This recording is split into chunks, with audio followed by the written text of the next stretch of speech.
We have developed speed, but we have shut ourselves in. Machinery that gives abundance has left us in want. We think too much and feel too little. More than machinery, we need humanity. We know the air is unfit to breathe and our food is unfit to eat, as if that's the way it's supposed to be. We know things are bad, worse than bad. They're crazy. Silence! The great and powerful Oz knows why you have come.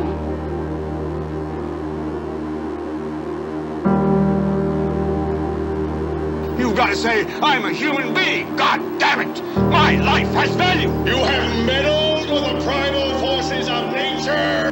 Don't give yourselves to brutes. Men who despise you, enslave you, who regiment your lives, tell you what to do, what to think, or what to feel, who drill you, diet you, treat you like cattle, use you as cannon fodder.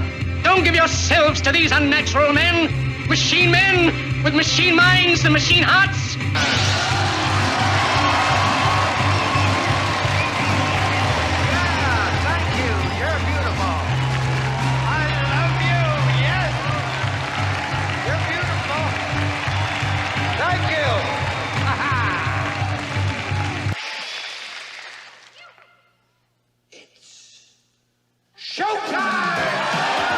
And now, Reality Rants with Jason Bermas. And who loves you? And who do you love? And let's not forget John Fitch, because it is mixed martial mindset. We're going to talk some fights. We're going to talk Alex Jones. Some good ones. Yeah, they were. Listen, man, for a fight night, some good bare knuckle fights too. You're missing out. I caught one of them. I caught the co-main. So I'm trying to, but that one, the fights went long. Actually, yeah, those two, the two co-main events were pretty good. Palomino was kind of built for bare knuckle. Well, I mean, that was a big KO in the big right hand, big straight right, put it out. I actually just set up the living room. I cleaned out the video games. Like, I have a big archived video game collection when I go thrifting and whatnot. And I've always wanted to build a retro center and actually stream as a different persona. If somebody pops up, it's not me, folks. But anyway, I set up finally two TVs next to each other that are extra large, and one will just end up being on mute because there are too many overlapping events that I do want to see now as a combat sports fan. It's happening all over the place. Speaking of combat sports, Ari Emanuel has now been put into this situation, this Kanye West situation, being called out by name on Alex Jones. There's a lot about that I want to talk about. I want to unpack. I want to talk about how the media is handling the quote-unquote Twitter files. I had a interaction back in 2005, a back and forth with Matt Taibbi when he was writing for Rolling Stone. And I think there's some things to discuss there because Elon obviously chose him as the journalist to go to reveal what we all already knew. Yep. I mean, welcome to the party 2 years later, anybody that thought something different was going on. I mean, it's I don't even know how else to put it. It's a really weird situation. But then the kind of the things that I want to point to. Oh, yeah. You remember all the things we say were happening? Yeah, they were really happening. But I mean, look at while you're yelling at. Go ahead. Who could have imagined? All the things that people were saying were happening were actually happening. Wow. So surprised. Well, the idea. Let's start with where this went. Okay, let's give the Hunter timeline. Okay, at least the laptop timeline.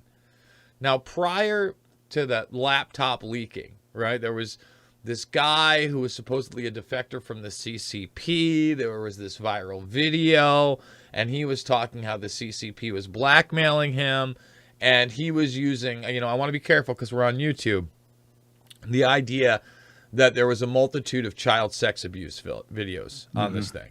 Okay, that's what was spreading around. That's what you saw on message boards and forums and in social media. Okay? Now, a lot of people dismiss that. We never really covered that as a factual thing here, right? I was like, you know what? I'm going to wait and see. And then all of a sudden, this laptop does pop up. And immediately as the laptop pops up, there's nothing talking really about the child stuff, but a lot of it is revolving around sex work and drug use and kind of the sensationalist stuff outside of the business aspect. You have Bobolinsky pop up relatively early, but then be ignored by everybody but Tucker Carlson. All right, and these are the timelines. Mm-hmm. You then have an actual campaign run by former intelligence officials in conjunction with the media, where they write up a letter and people like Leon Panetta and John Brennan and Michael Hayden sign on to say that this is a Russian disinformation campaign. And the entire media either ignores it or echoes that talking point. And anyone who questions any aspect of it is now, are you ready, John? Here's the coverage today. Are you ready? If you can get any. There's nothing stranger, this is the New Republic, by the way, than the right's fixation with Hunter Biden. Really. There's nothing stranger. Ready? This is the Washington Post. No, limiting the Hunter Biden laptop story didn't cost Trump the election. Now, I would argue it didn't cost Trump the election either, because there's a multitude of other things, John, including mail-in ballots, no accountability, and infrastructure of voting machines, and a complicit media that cost Trump the election. That's just a perception, right? Complicit social media. Well, again, you can't say that. If this were Russian and the other side, you could say it all day. But it set up this whole thing where Joe Biden, in the debate, quoted those intelligence officials. All right? And now this is CNN. This might be the most hilarious. Are you ready? Have you seen this headline yet? I don't think so. Oh, it's a quality headline, John. Released Twitter emails show how employees debated how to handle 2020 New York Post Hunter Biden story. That's the headline. Not censored in mass, not caused misinformation and disinformation, not colluded with not only government officials, but members of the Democratic Party. Nothing like that. There's a healthy debate with national security. Again, you think you're living in a cartoon. And you see stuff like that. And again, where do we start with this? We start with the fact that this isn't news. We all knew this was happening. This is just the hard, and you do need this, don't get me wrong, because now you can point to all this stuff when someone brings it up and put it out there. Bro, I went and picked up a new TV to do what I was telling you, to set up the dual televisions in the setup. Dual screens. And on the way there, my buddy starts reading a Christmas card poem that his mother just put out. Okay? I didn't even think it was real. And my buddy's a smart guy. He actually works for a big company people would know. He's around my age, like 38. He's like 5 years younger than me. So his mother, I would assume, is like early 60s. And it's this thing that's rhyming is every CNN narrative that you've ever heard, that democracy was saved by Gen Z in the midterms, that Ukraine is fighting for freedom, that Trump is a puppet of Putin. Who believes this shit? Look at this headline, guys. Right? They should never have a problem with the sensationalized headline of any other media organization ever again when you hear that released Twitter emails show how employees debated how to handle 2020 New York Post Hunter Biden stories. There was like 2 people in the company that spoke up and said, hey, we shouldn't be doing this. This is terrible. They were fired immediately. Get out of here. Their concerns were not addressed bare minimum, John. Like, this is the most insane. We're here. It's 2022, the end. We're in the home stretch, bro. It's the holiday season. Yeah, last month. And then we're at 2023. We're around in third. Meanwhile, Agenda 2030 is actually trending right now, John, because of the protests by the Dutch saying, hey, we want to be able to farm, and we want to be able to grow our own food, and we don't want the government involved, and this is insane and ridiculous.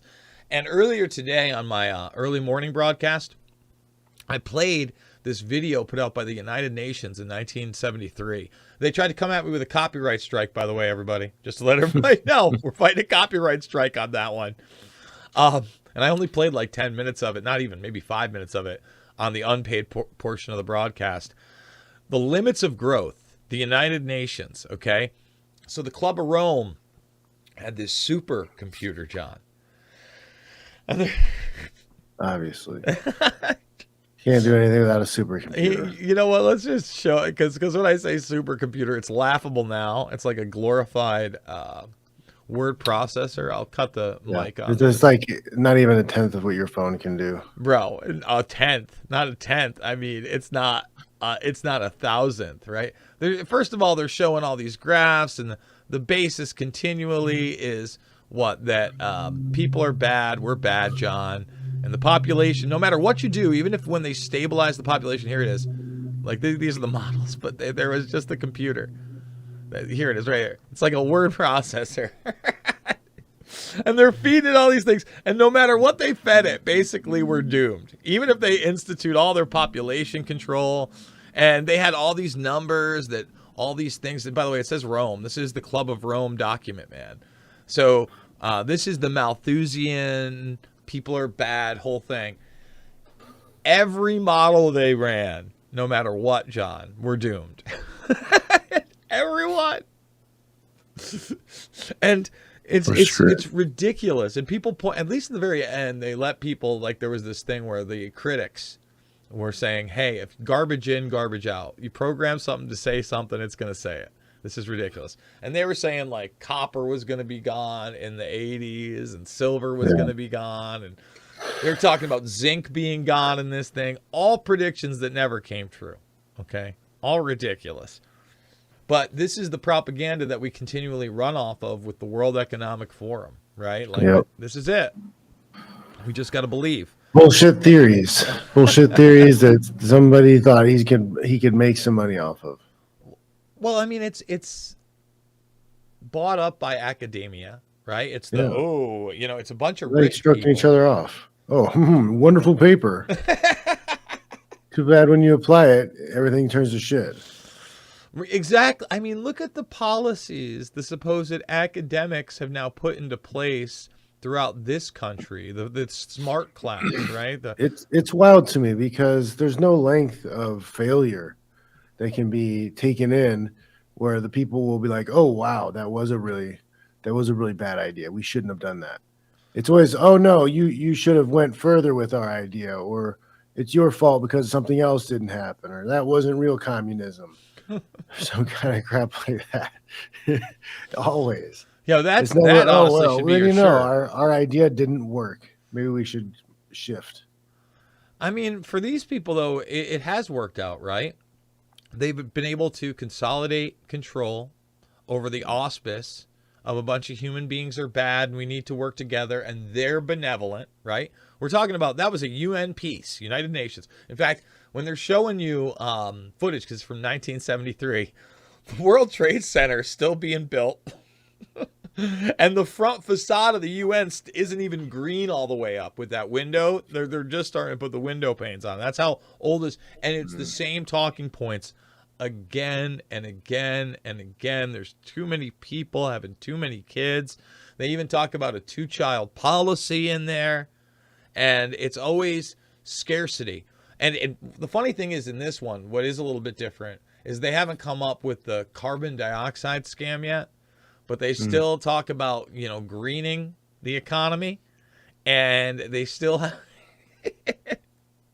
exactly. And they still have all these same talking points that basically, if we keep on this, we won't have enough gas, right? It's kind of that peak oil theory. It's not, we're going to shut down the gas and we're going to shut down the oil. It's that we should have already run out of it by now, right? And that's something they don't tell you about oil. They call them fossil fuels for a reason. There's this imagination world that somehow we're going to run out of them because they're fossil fuels, and it's based on, dead life on the planet. I'm not a biochemist or anything like that, but there have been papers out there, and I remember when I was back in InfoWars, I was reading these things where they were saying, well, actually, that's just a theory. And that it appears that this oil is actually a part of the life force within the planet that constantly regenerates itself. And weird, right? And yeah, you can overpump it and you can dry it out, but it's part of the ecosystem. You know, again, I want everybody to understand what they tell us as kids, that in the middle of the earth, it's just like a lava core. I don't know that's the truth. Obviously. That's where the lizard people live, actually. Bro, have you watched Inside Job yet? Inside? No, I've not watched Inside Job yet. Bro, get on. I know you're a Netflix man. It's not too bad. Like, you could probably watch it around the kids. There's nothing too over-sexualized about it. It doesn't get too violent too much of the time. You know, still cartoon. But season 2 just came out. I did a whole... Actually, that's what I opened the show with. And they had Alex Jones in it by name. And they put Joe... They started this season at the Bohemian Grove, actually. And if you haven't seen any of it, I don't even want to ruin any of it for you, because it's actually pretty good. It's smart. Like, at the bottom line now, you got 2 seasons. I think it's like 16 episodes or whatever. And you know how these things really end up being like stories about relationships, right? Mm-hmm. So this is really about, you know, a father and his daughter, you know, basically. That's what the main line of the show is. But in it, they're part of this thing called Cognito Inc. Get it? Incognito. And it's every conspiracy lore you can ever think. The opening scene's amazing. It's hilarious. It's like this guy ranting and raving in front of the White House, in front of a bunch of kids. And you're thinking to yourself, oh boy, here we go. And then it kind of flips it on its head. And it's definitely worth the watch. You need some. I know you watched the Pentaveret. This is much better. Yeah. This is much better. Much better, much smarter. Goes into everything you can imagine, from, like you said, the reptoids to the Illuminati. They're all competing factions. So it's a fun show. And like I said, season 2, episode 1 opens with Alex Jones at the Grove. So hard to beat there. So you know what? That's a good segue, Fitch. It's a great segue for Ye. For what's going on. Making waves. Yeah, we were talking about Ari Emanuel. And he's gone after Ari because Ari's a big player in Hollyweird. And he's also huge in the UFC. Like, here's something we have to acknowledge. Ari Emanuel and his buddies run a lot in the entertainment and combat sports field now. Yes. That's not fiction. They're the guys who covered up for Harvey Weinstein for a long time, weren't they? Well, Ari was in business with a lot of people back then. So, all right, let's talk about it. Ari Emanuel. Wait. You have WME. They represent like 50% of Hollywood, and then you have the CAA, who represents like the other half, and like they have good gang wars with each other, basically. Well, Ari is the brother of Rahm Emanuel, who was very much a part of the Obama administration and the corruption going on in Chicago. Now, let's be honest with ourselves, everybody. There are levels to this game, and there are certain areas where people cartel up with what's known as traditional organized crime. What they tell you is the mafia.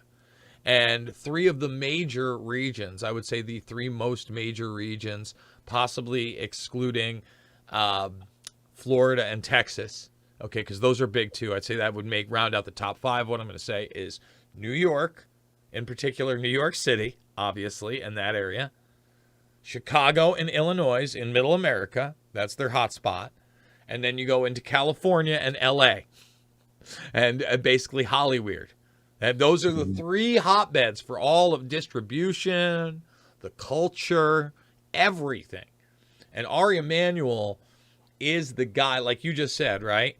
Ari Emanuel is the dude that Ari from Entourage is based on.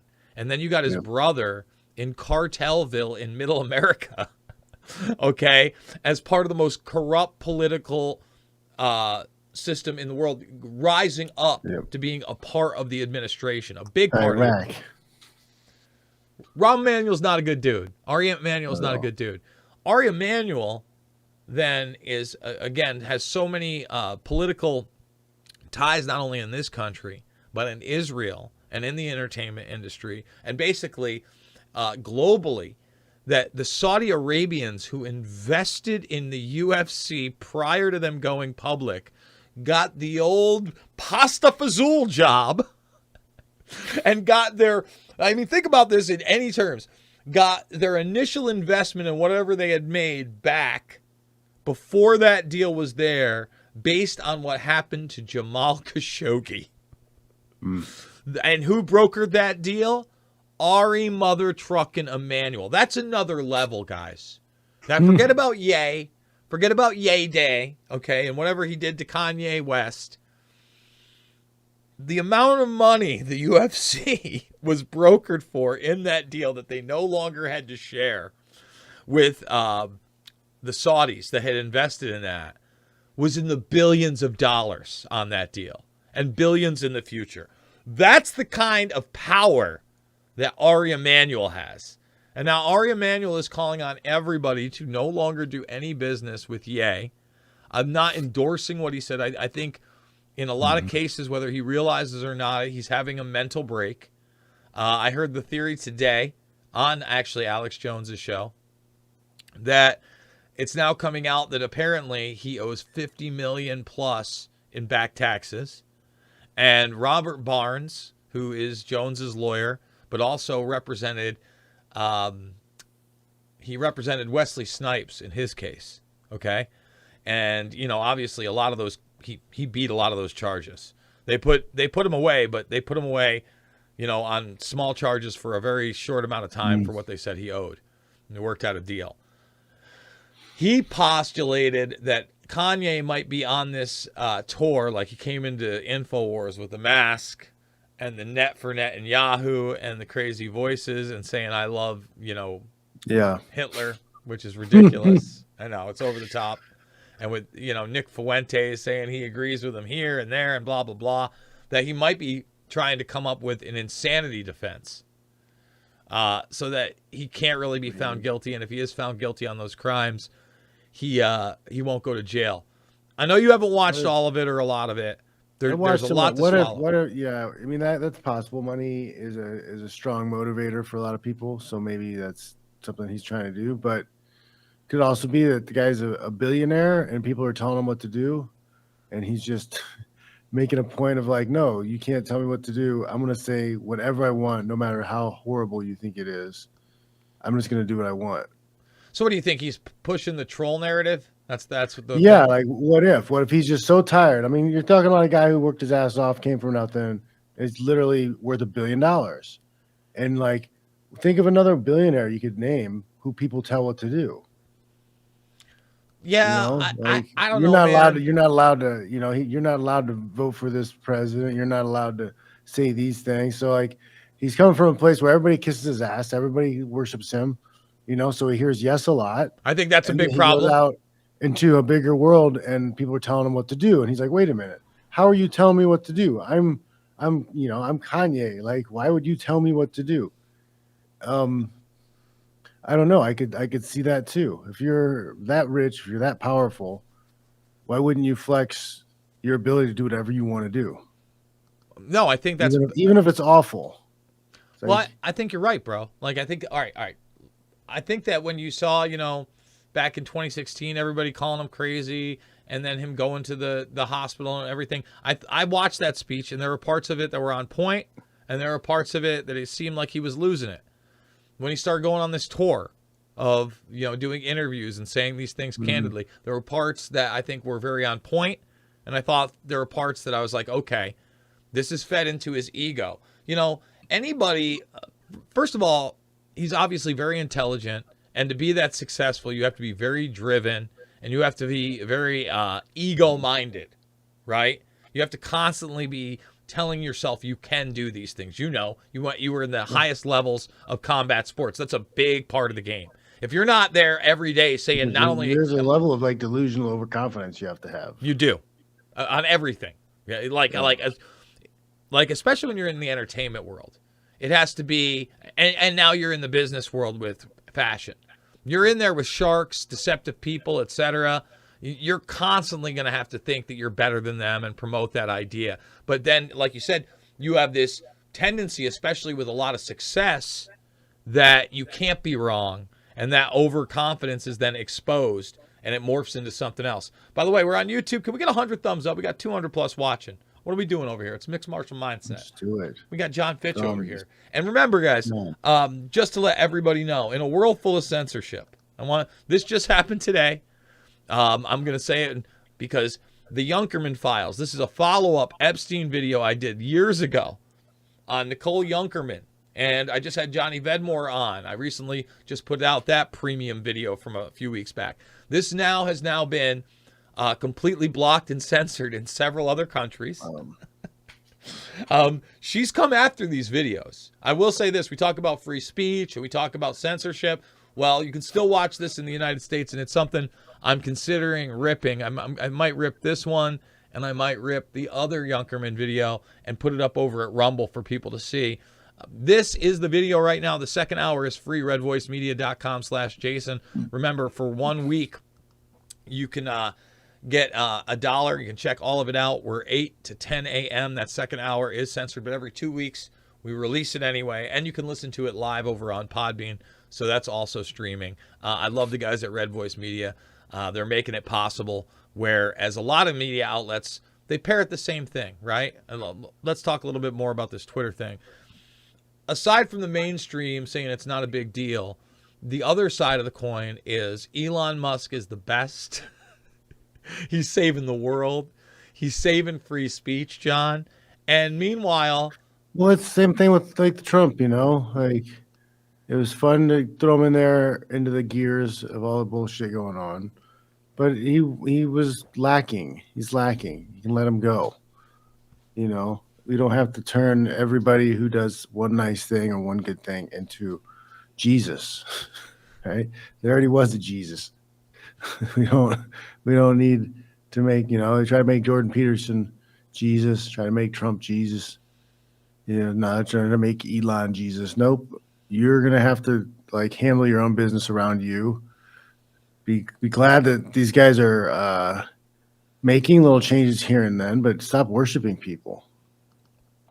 I totally agree. It's like Elon Musk is doing the bare minimum, and they're focusing on all that. And he's still blocking. He's still kicking people off. Like there's still people getting banned. I don't know that my shadow ban is gone. Have you picked up? I picked up a little bit, but then last week it got shut off a little bit again. I don't know what happened. Well, I think that it started picking up, and I picked up probably about 1,000 followers, and then it's just kind of puttering, drops in a bucket.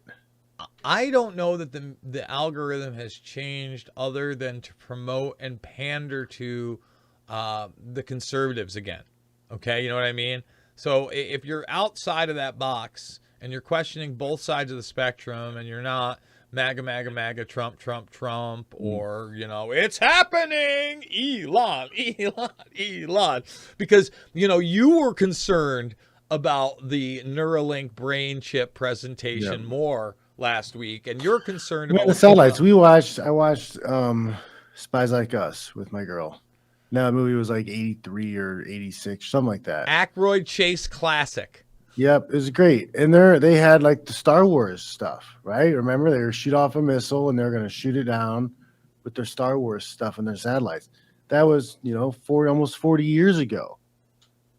Like, what's going on now? Not almost, John. They don't even talk about this stuff anymore. It's like gone hush hush. Yeah, that's why we focus on it on this show, because it's never been more blatant, right? It's now actually more localized and more used in our face. And meanwhile, it's the magic. It doesn't exist, right? Oh, you're crazy. It doesn't exist. Now, first of all, there's the technology that you can't see that is stealth that are called blast wave accelerators. In fact, we'll do it live, folks, because you want to see what a blast wave accelerator looks like? Well, I'll tell you this, John. I personally, I didn't make this. I'm not the guy that wrote it down. This is the gift that continually keeps on giving. People wonder why I continually go to this document. But in the Future Strategic Warfare document from 2001, so again, this is a presentation 18 years after the film, after the initial Star Wars program, right? Gets revealed to the public.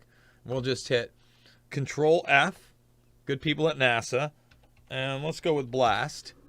Now, here it's telling you about the blast wave accelerator, okay?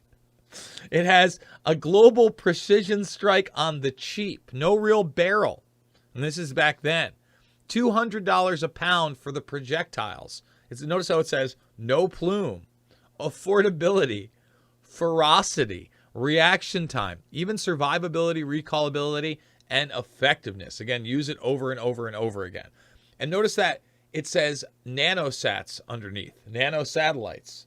What do you think Starlink is? Okay, these are the small pearl-like satellites they're talking about these 18 plus years ago. There is the model of these devices and how they're utilized. This is a blast wave accelerator right here. It's showing you the internals, the launch tube, the vacuum right over my head. Here, let's get out of here so everybody can see. We'll even make it 150% so everybody can really see there. So the launch tube, the vacuum, the pump, the drive motors, the foundation, how it's utilizing this spiral gyrating technology at a 9 hertz frequency. That's not science fiction, guys. This is a warfare document that's now 20 plus years old. John's telling you the truth. And now what they're doing is they're taking these nano satellites in conjunction with the Blackjack program. We have all this classified stuff, blast wave accelerators and beyond. Directed energy weapons are real. But then you hook them up into an information skin and sensor network with what? The localized drones that act as kamikaze pilots. So instead of Japan in World War II, where you can a little C4, a little nanobot cloud released in your face. Well, again, it's from the inside. Swarm drone warfare, the collective. This is things they're openly discuss. It's in the document here. You know, started watching Westworld. Oh, did you? Like started the 3rd season. I think. Oh, yeah. Now you're out of the park. Are you out of the park? Yeah, I think they made it out of the park. Yeah. That's where it really go watch the listen. If you haven't really watched it, go watch the season premiere again because it came out just before COVID. And notice in the season premiere where you're out of the park, everything is very much an AI model.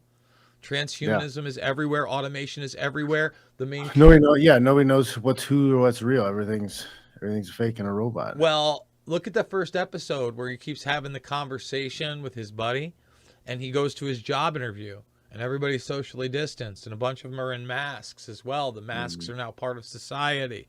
Again, that all happened before COVID. They shot that, and that season was coming out. When you get out of the park and the society that's built around Westworld, it's almost more frightening than the Westworld season 1s and 2.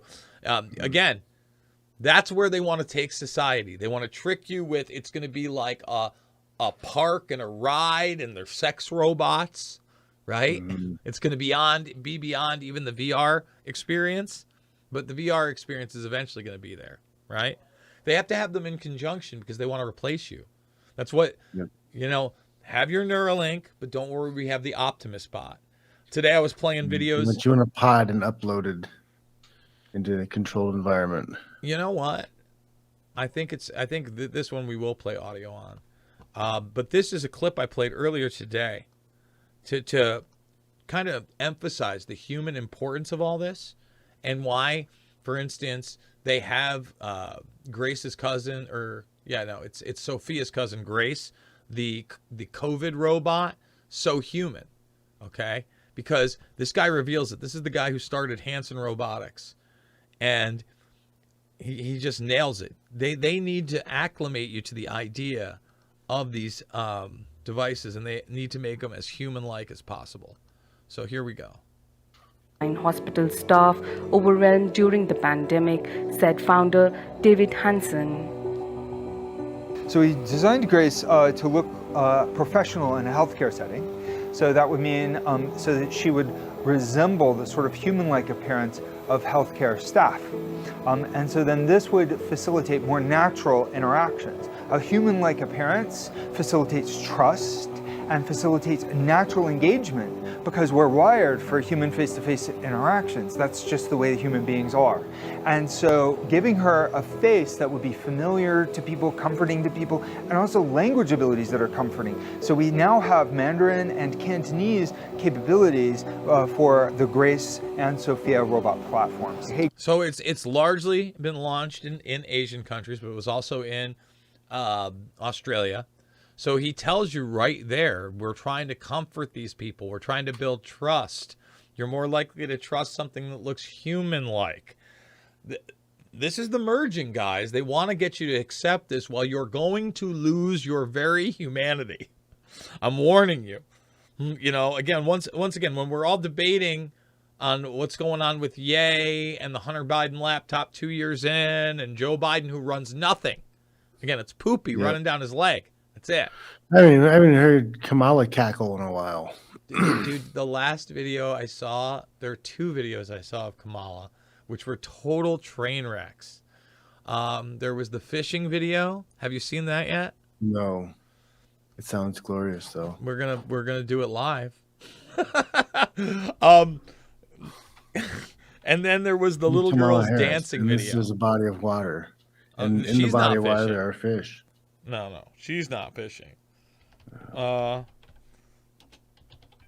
Again, here we go. Let's see. Here it is. Yep, here we go. Hello. Hello. Thank you. Hello, Mom. Hello. Hello, Mom. Hello. Thank you. Hello. Hello. It's just like, what can you imagine being like a fisherman in the Philippines? You're on your regular day. You got about 100 pounds right on the top of your head, and some woman in a pantsuit. Hello. It's the vice president. Doctor. That's what she does. Let's go. Now this one's even worse. This is her basically telling peasant girls to continue to dance for her amusement. Oh my goodness. Oh, it's good stuff, man. Let's see. It's got to be. Let's come on. This is gonna be hard to find. Why is this so difficult to find? Let's go with this week. No, they don't want to give me this video. This one's really bad. It's like these little girls are doing like a dance for her, and then it ends, and she's not satisfied. She's like, "Are you going to continue to dance?" Let's go. I said dance. Dance for me. Come on, Google. Let's go dance. Let's go with past month. Kamala Harris. I think it was while she was in the Philippines. Tells girls to dance. This is how we do it. We do it live. Man, Tucker covered it. It was hilarious. I really... Maybe next week, guys. Maybe I can give you some, Kamala Harris next week. Do we want to hear what she says? What she pledges support for? Let's do it. Let's see what she's up to. Okay, I don't care about these people. There we go. We want to see some. One island in the disputed waters. She called on countries to stand up for territorial integrity and freedom of navigation in the South China Sea. We will continue to rally our allies and partners against unlawful and irresponsible behavior. When the international rules-based order is threatened somewhere, it is threatened everywhere. One day ahead of her visit, the Philippine Navy alleged a Chinese Coast Guard vessel had forcibly seized Chinese rocket debris from Filipino sailors. China unilaterally claims nearly all of the South China Sea as its own. Joining us now for more. So, wait, you're trying to say that, like, President Harris is fighting China by going to the Philippines and watching people walk around with fish on their head?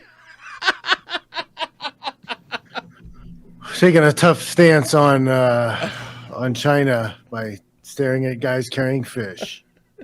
Or That's how. You That's know, how and, it's done. and look, Jason. Hello. Hello. Got some fish? Hello. Nice fish. Hello.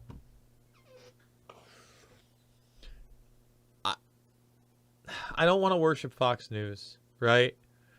But Fox News, aside from Tucker, is still the only one asking relevant questions in this weird alterverse we're in.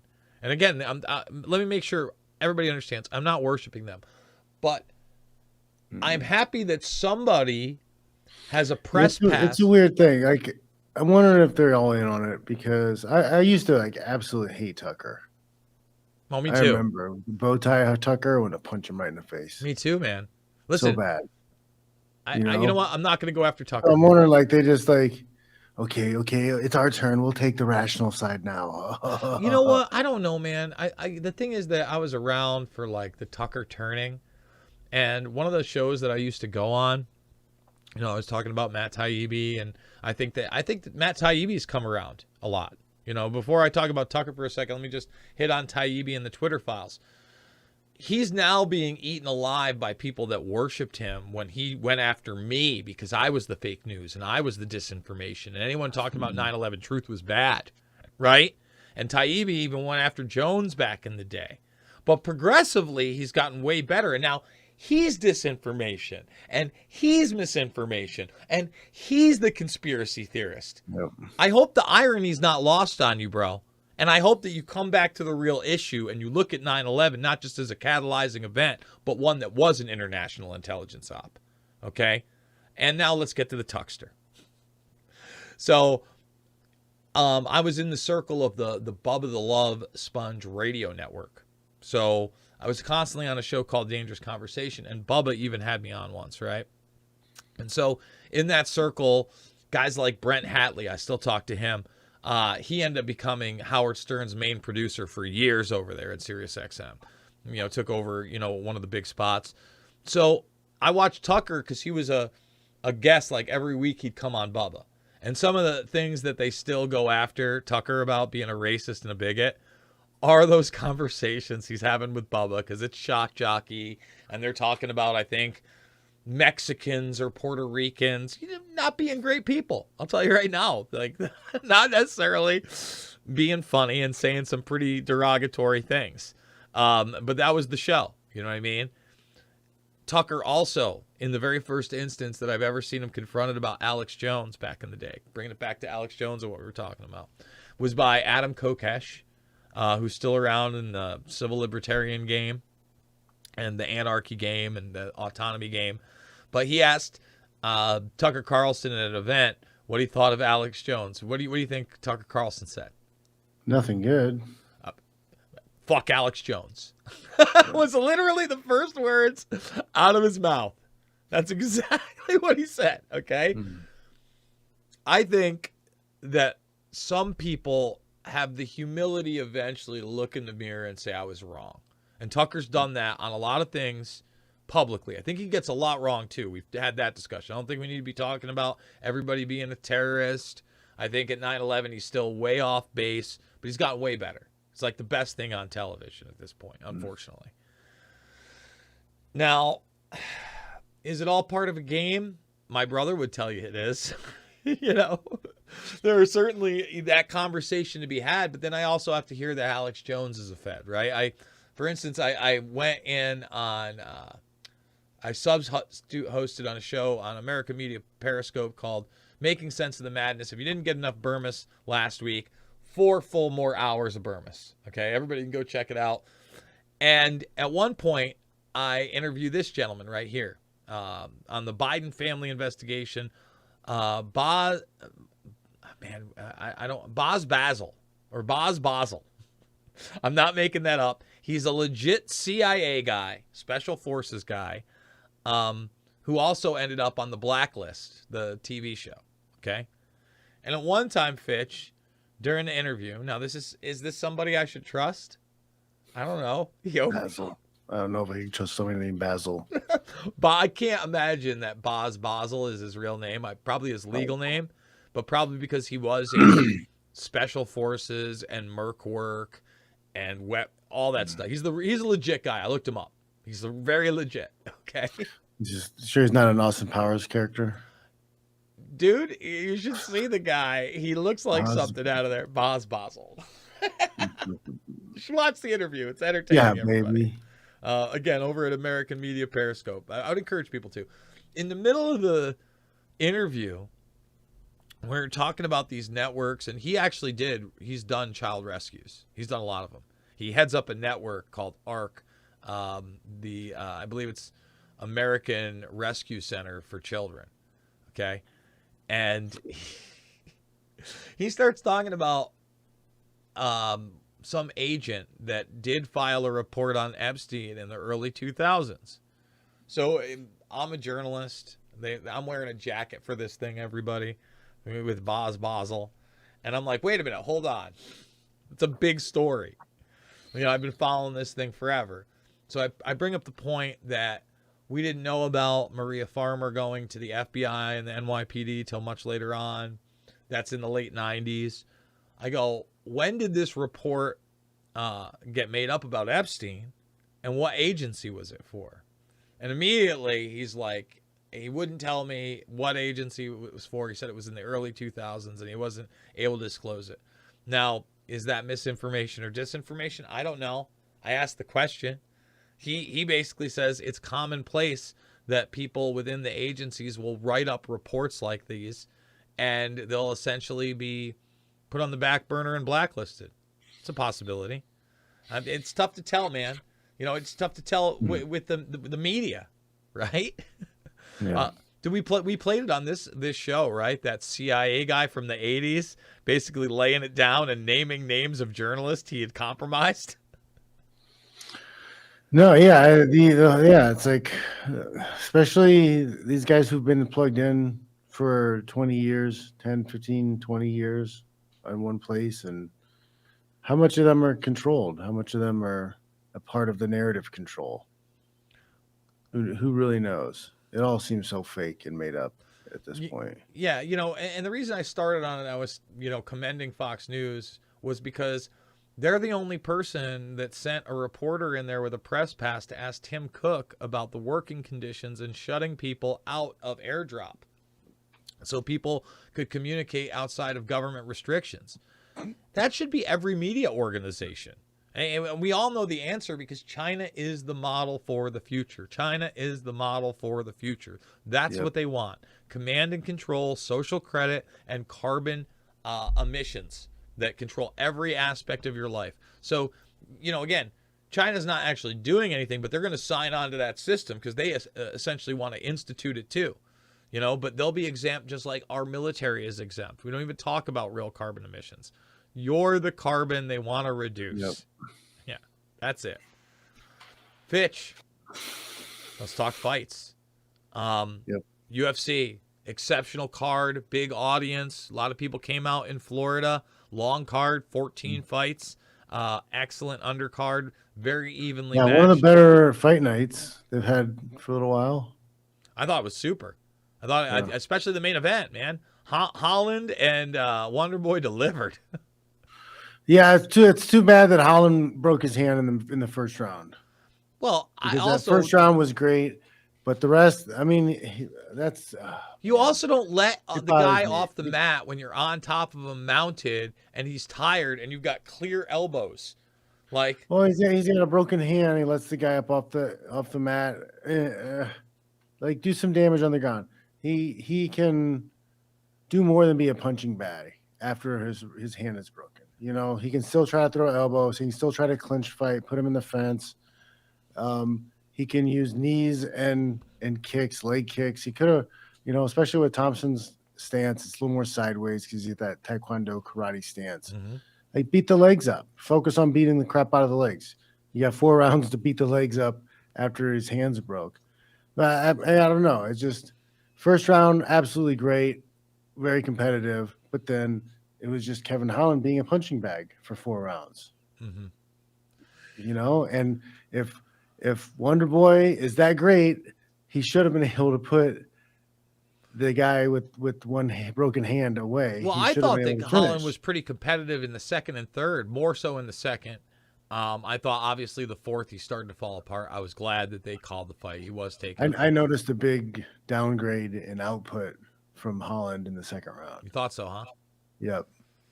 I wasn't sure what it was. Like nobody said anything about a broken hand until like third round.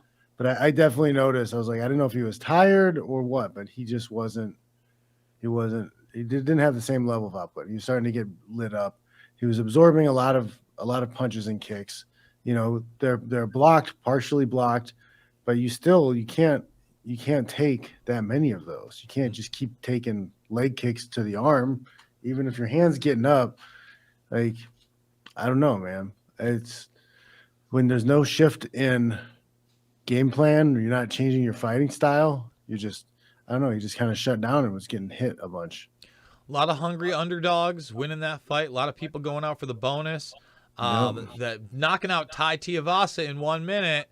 Sergey, that's a big. Sergey, I've been talking about Sergey for a long time. I put a thing up on my Clips channel from my show last night about Sergey. He came to AKA, super nice guy, but he's just a bear. He's a polar bear. He's a monster, absolutely huge person. And like, I sparred light with him once, and like him trying to be like gentle. It's like me like punching my little kid, like oh. You know, and John's not a small man, guys. I've been next. Yeah, I'm not. I wasn't. I mean, I'm much bigger now, but like this was years ago back when he was around.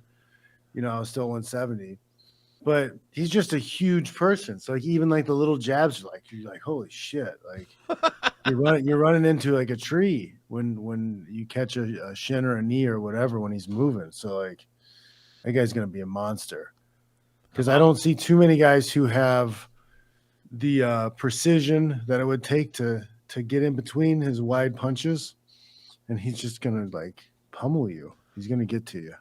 To knock out Tuivasa in under a minute, Tuivasa even got a couple shots off.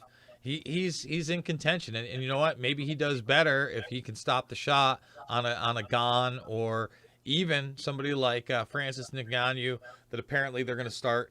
Or try to get a Jones fight with. Who knows if it happens? I'm not really concerned about All the reporting on that is such garbage because they never mention Ngannou's situation with contracts. The sunset clause is going down. Like the year after that, like he's going to be completely free agent soon.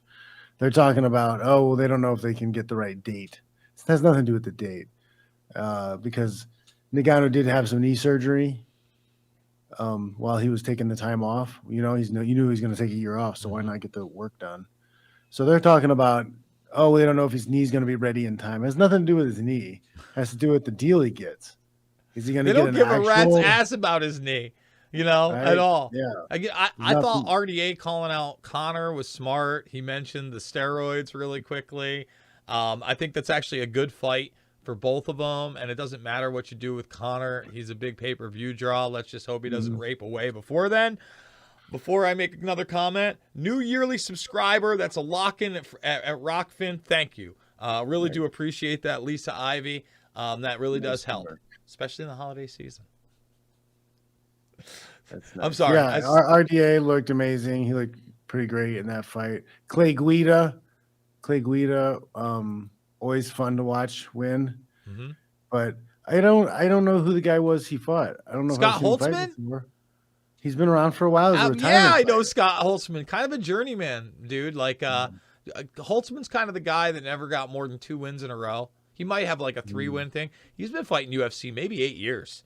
No, I thought they said 10 years or almost 10 years or whatever. He's been around for a long time for sure. I thought that was actually a really good match. Couldn't give him a main card. Couldn't give him a main card going away fight. You know what? I mean, it was Clay. I feel like his Clay, it was the big card and it was ESPN all day.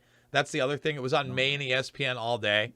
So I think it was names what it was. On the What's that? Undercard. Draw the people in. I had fun. I thought it was actually had a really good time. I enjoyed it, and then I was dual screened with bare knuckles. Yeah, I just set up another television so I can do the dual screen justice. I was peeking in and out. I saw the co-main. Co-main was really fun. Yeah, bare knuckles fun. You know what I did watch? I watched BKB earlier in the day because that was out of the UK, and I watched Chisora versus Tyson Fury, which was free on ESPN Plus. So there was a lot of fighting. Next week's pay-per-view, we'll talk about all of it. Fitch, tell people what you got going on. Tell people about the website. Go to johnfitch.net and sign up for the newsletter. I want to see if I can share this with Jason. Oh, I don't know if I know how to do it. What are you looking to share? I've got a window to share. So people can go down see to the my, bottom there, and I think if you do, let's see, present now, where the little up thing is, the square up thing, that'll let you share or whatever. It's not letting me share. I guess if I do, I gotta go to this. There you go. Window. You did there it. It is. Yeah. I've got new shirts with the robot dogs on them. Okay. So people can check those out. Well, there it is. Obey the robot dog. Obey. We actually did a 50 bit cal. on robot dogs today, John, because there's a new robot dog dancing video out there sponsored by Hyundai. Great. Just what we need. You know what? Do I have it here? Maybe that's what we'll close out. Yes, here it is. And Annie Jacobson in her brilliance. Again, Annie Jacobson, we tell you all about her because her work is big. One could argue, in the bigger picture, this is about drone swarm warfare, not a carbon neutral pitch, because the the dancing robots outside of the World Cup are for carbon neutrality, everybody, in Qatar. Because it took absolutely no carbon to make those things, right? There was no carbon involved at all in using any of those. Incredible. Guys, it's terrifying. Thumbs it up, subscribe, and share. I'm back live tomorrow, 8 a.m. Eastern. Red Voice Media, redvoicemedia.com/Jason. That's how you can start for just, I believe it is $10 a month, $100 for the year. Pat Miletich, Self-Defense Warrior, that's over there. My girlfriend Alicia Powell doing incredible interviews with transhumanists like Aubrey de Grey, people like Roger Stone, Steve Bannon. She's got Greg Reese coming up this week, also part of Red Voice Media. And who knows, maybe you'll see a long-haired caveman smash guy over there soon. We're hoping to bring him into the Red Voice Media family. Fitch, next week, more Mixed Martial Mindset, my friend. Yep. All right, check buddy. y'all later. See y'all later.